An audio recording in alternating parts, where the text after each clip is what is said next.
The infant ear simulator, this one here, is provided for performing a daily system check or probe check. A daily probe check ensures that the equipment is in good working order prior to testing on patients. To conduct a probe check, place a red flanged ear tip on the probe tip, like so, and place it into the infant ear simulator. Select Quick Test from the test screen and the test type, and then press Start. Testing should be conducted in a quiet test environment, and the test will run for approximately 60 seconds. Let the test run until it automatically stops.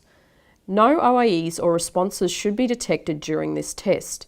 As you can see on the screen here, no OAEs have been detected, there are no green bars, and the system check has passed. If one or more of the bars is green, then the probe check has failed. Check the probe tip for wax or debris and clean if necessary, or exchange the probe tip before running the test again. If green bars still appear, contact your distributor for assistance. Testing should not be conducted on patients if the system check fails.